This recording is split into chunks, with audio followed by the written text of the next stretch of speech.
আসসালামু আলাইকুম। খুবই সতর্কমূলক একটা ভিডিও নিয়ে আপনাদের কাছে হাজির হয়েছি। সেটা হচ্ছে আপনারা যারা নোয়াখালী, ফেনী, চাঁদপুর, কুমিল্লার জন্য ত্রাণ নিয়ে যাওয়ার জন্য আপনারা আগ্রহী হয়েছেন, তাদের কাছে একটা রিকোয়েস্ট থাকবে, আপনারা একা একা কেউ যাবেন না। আমরা একটা ঘটনা শুনেছি, সেটা হচ্ছে একদল টিম তারা তাদের এলাকা থেকে টাকা পয়সা জোগাড় করে তারা কিছু ত্রাণ ব্যবস্থা করেছে এবং কিছু নগদ অর্থ তারা নিয়ে রওনা হয়েছে। তো তারা যখন কুমিল্লা পার হয়ে 14 গ্রামের কাছাকাছি যাবে, ঠিক তখনই পানির জন্য তারা যেতে পারে নাই। তো পানির জন্য যেতে পারে না, এই কারণে তারা কী করছে, তারা তাদের ড্রাইভার যে ছিল তাকে ড্রাইভার দিয়ে গাড়িটা পার করে দিয়েছে এবং তারা ডিসিশন নিয়েছে যে তারা যেভাবে হোক বন্যার্ত মানুষের মাঝে ত্রাণ বিতরণ করবে। তো তারা প্রথমে হেঁটে হেঁটে যাওয়ার জন্য চাচ্ছিল, এরপরে অনেক জায়গায় তারা খোঁজ নিয়েছে যে কোনো নৌকা বা ট্রলার পাওয়া যায় কিনা, তারা যাতে সুন্দরভাবে তাদের যে ত্রাণ ছিল এটা যাতে তারা দান করতে পারে এবং তাদের কাছে যে নগদ অর্থ ছিল সেটা যাতে তারা দান করতে পারে। কিন্তু যখনই তারা 14 গ্রাম পার হয়ে অল্প একটু এগিয়ে গেছে, ঠিক তখনই একদল লোক এসে তাদেরকে বলতেছে যে তাদের গ্রামে নাকি অনেক মানুষ আটকা পড়ে আছে, কোনো খাবার নাই, কোনো কিছু নাই, তাদের কাছে কোনো শুকনো খাবারও নাই এবং দোকানপাট সবই বন্ধ, তারা কোনো খাবার তাদের কাছে পৌঁছাতে পারে না এবং তাদের কাছে কোনো টাকা পয়সাও নাই।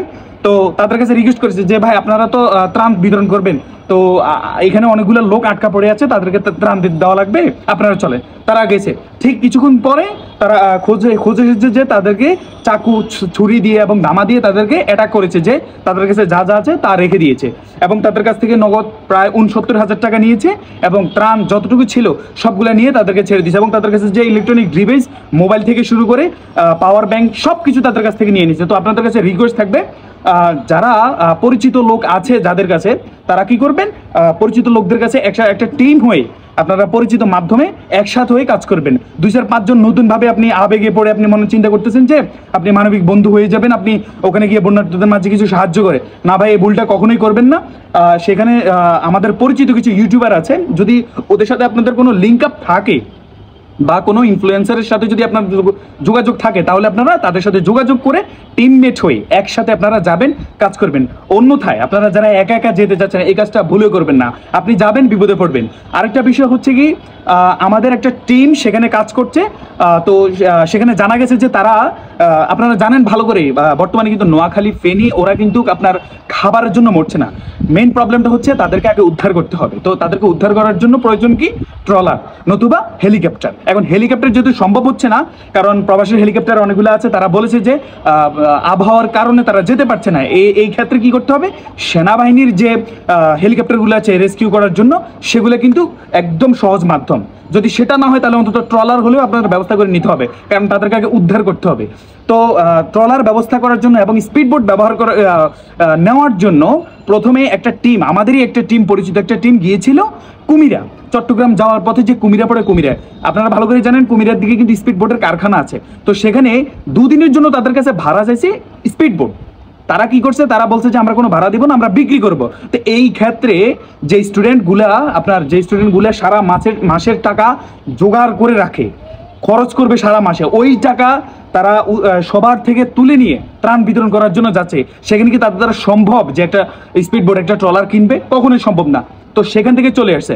এরপর আমাদের একটা টিম যোগাযোগ করেছে আপনার মাওয়া ঘাটে, সেখানে তারা স্পিডবোট দিতে রাজি আছে। কিন্তু দুঃখের বিষয় হচ্ছে তারা একদিনের ভাড়া যেটা চাচ্ছে, স্পিডবোটের একদিনের ভাড়া যেই টাকাটা চাচ্ছে, ওই টাকা দিয়ে নতুন একটা স্পিডবোট কেনা সম্ভব। তাহলে দেখেন মানবতা আজকে কোথায় গেছে।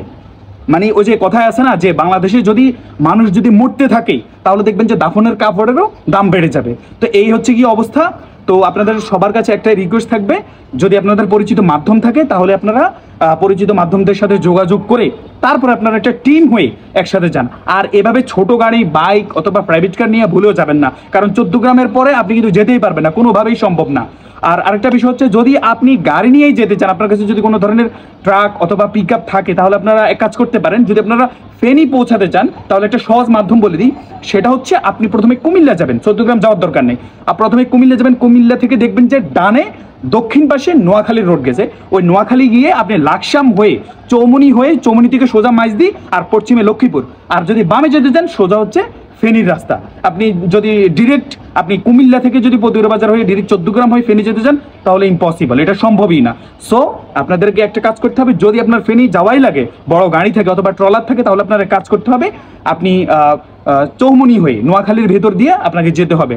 আর বর্তমানে এখন এটা গতকালকের কথা ছিল, তো বর্তমানে এমন এক অবস্থা হয়েছে, এখন আপনি যদি নোয়াখালীর ভেতর দিয়েও গাড়ি নিতে চান এটা মানে পসিবল না, আপনাকে যে করেই হোক ট্রলার অথবা স্পিড বোট এইগুলো ব্যবস্থা করেই যেতে হবে। আর সবার কাছে রিকোয়েস্ট থাকবে, আপনারা এখন ত্রাণ নিয়ে কোনো ঝামেলা নাই, ওখানে খাবারের কোনো সংকট নাই। প্রবলেমটা হচ্ছে অনেকগুলো টিম ওখানে গিয়ে গিয়ে ফিরে আসতেছে, তার একটাই কারণ, সেটা হচ্ছে তাদের কাছে স্পিড বোট বলেন ট্রলার বলেন কোনো কিছুই নাই, নৌকাও নাই, কিন্তু তাদের কাছে শুকনো খাবার ত্রাণ আছে। ভাই ত্রাণ খাবার জন্য তো কেউ মরে না, বর্তমানে যে পানি বাড়তেছে, যে ভয়াবহ অবস্থা, এই ক্ষেত্রে প্রয়োজন ট্রলার। সো আপনারা যারা নতুন যেতে চাচ্ছেন অথবা গেছেন, আপনারা এভাবে যায় না, অন্তত আপনারা একটা ট্রলার অথবা স্পিড বোট নৌকা ব্যবস্থা করে তারপরে যাবেন। আর সতর্ক থাকবেন, আপনাকে তো প্রথমেই বলেছি যে কিছু মানুষ আছে আপনাদেরকে ভুলভাল বুঝিয়ে আপনাদেরকে নিয়ে গিয়ে কিন্তু অ্যাটাক করে টাকা পয়সা নিয়ে যাবে, অলরেডি নিয়ে গেছে। সো এই বিষয়টাতে সতর্ক থাকবেন, আর বেশি বেশি ভিডিওটা শেয়ার করে দেবেন যাতে করে অন্যান্য মানুষ সতর্ক হতে পারে। ধন্যবাদ।